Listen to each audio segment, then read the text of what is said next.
kasih.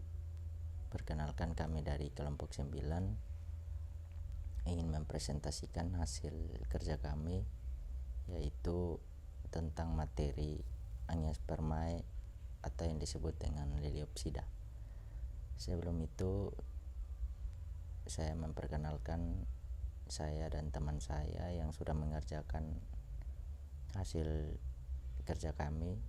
Perkenalkan, nama saya Aldi Erikson Fanggi dengan NIM 20150045, dan teman saya Marcela Nailake dengan NIM 20150039.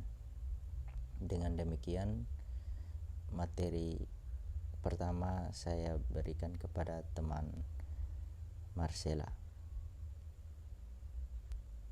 Shalom, saya atas nama Maria Marcela Nailake dengan NIM 20150039. Angiospermae berasal dari kata angio yang berarti bunga dan spermae yang berarti tumbuhan berbiji.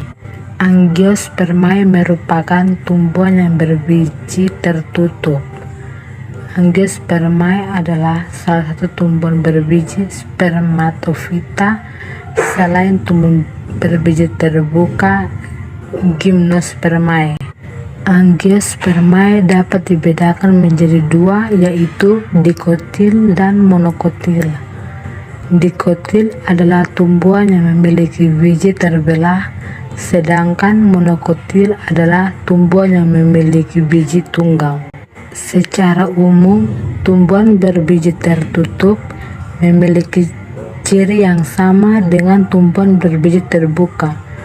Keunikan tumbuhan berbiji tertutup terletak pada bijinya yang tersusun oleh keping lembaga atau kotiledon.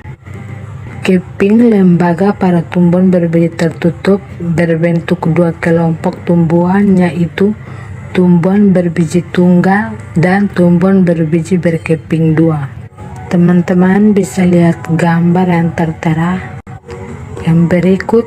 Ciri-ciri angiospermae. Ciri-ciri umum yang dimiliki oleh tumbuhan angiospermae: yang pertama, bakal biji yang terlindungi oleh daun buah sehingga disebut biji tertutup. Yang kedua, tumbuhan angiospermae umumnya berupa pohon besar, perdu, tumbuhan rambat ataupun panjat, dan tumbuhan tidak berkayu. Yang ketiga, daunnya relatif lebar dan pipi dengan bentuk yang beraneka ragam. Yang keempat, memiliki sistem perakaran serabut dan tunggang. Yang kelima, memiliki batang lunak dan keras berkayu. Yang keenam, memiliki bunga sebagai alat berkembang biak utama. Contoh perbedaan ciri tumbuhan monokotil dan dikotil. Teman-teman bisa lihat pada gambar. Yang pertama, ciri-ciri tumbuhan monokotil, yaitu berbiji berkeping satu, tulang daun sejajar. Baik, saya akan melanjutkan materi berikut, yaitu habitat angiospermae atau Liliopsida. Nah, angiospermae ini mudah beradaptasi dengan daerah tundra alpine dan rawa-rawa asin, dari lingkungan arktik hingga hutan hujan tropis dataran rendah. Nah, pada keberadaan angiospermae ini di bagian terestrial biosfer jarang disaingi dengan kelompok organisme lain, kecuali beberapa angiospermae, yaitu ada autotrof. Nah, autotrof ini merupakan tumbuhan hijau atau produsen utama yang membutuhkan sinar matahari, karbon dioksida, air, dan mineral untuk mensintesis senyawa organik dari autotrof tersebut. Dengan demikian, oksigen menjadi senyawa tambahan dari reaksi metabolisme. Beberapa pengecualian juga mikoterotrof yang menggunakan koneksi dengan dengan mikorhiza, jamur, atau disebut fungi yang membentuk asosiasi dengan akar tanaman tersebut untuk mendapatkan karbohidrat atau tumbuhan yang mengembangkan akar khusus, yaitu ada Haustordia. Dan contoh tanaman Angiospermae yaitu ada terong. Nah, Angiospermae ini sangat penting bagi kehidupan manusia, begitu juga bagi hewan. Angiospermae berfungsi sebagai sumber utama makanan. Tanaman itu juga yang menjadi sumber utama barang konsumsi seperti bahan bangunan, serat tekstil, rempah-rempah, dan herbal hingga obat-obatan. Nah, di antara tanaman pangan Angiospermae yang paling penting adalah sereal dari keluarga rumput atau Poaceae. Contohnya ada kentang, tomat, terong, cabai paprika, dan lain-lain. Baik, yang berikut siklus hidup Angiospermae.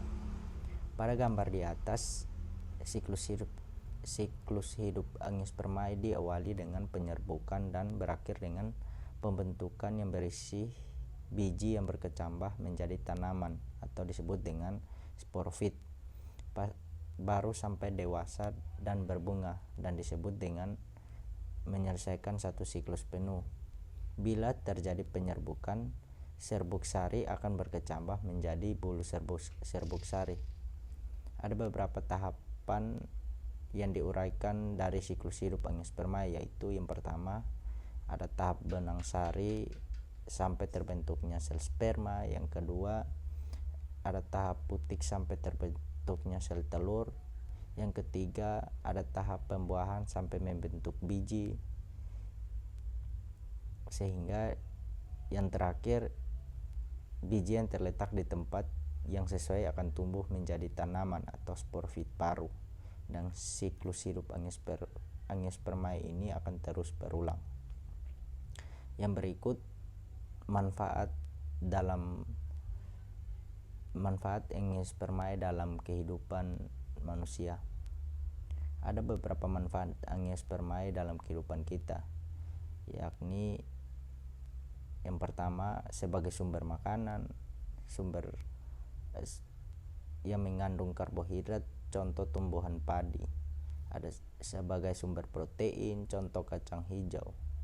Ada sumber lemak, sumber vitamin, sumber mineral, dan sebagai bahan sandang atau pakaian. Baik, yang terakhir yaitu klasifikasi Angiospermae atau Lilepsida. Yang pertama ada ordo Poales atau rumput-rumputan yang disebut dengan famili Poaceae. Yang kedua ada ordo Cyperales atau teki-tekian yang disebut dengan famili Cyperaceae. Yang ketiga ada ordo Liliaceae atau bawang-bawangan yang disebut dengan famili Liliaceae. Yang keempat ada ordo Signiberales atau pisang yang disebut dengan famili Musaceae. Yang kelima ada famili Sigribiceae atau disebut dengan jahe-jahean. Yang keenam ada ordo Araceleas yang disebut dengan pinang atau nama latinnya disebut dengan famili Araceae. Yang ketujuh ada ordo Pandanales. Yang kedelapan ada ordo Orchidales atau suku anggrek yang dibahasa latinkan dengan famili Orchidaceae. Sekian dari presentasi kami, semoga bermanfaat bagi kita semua. Apabila ada kesalahan kata dari kami, mohon maaf. Sekian dan terima kasih.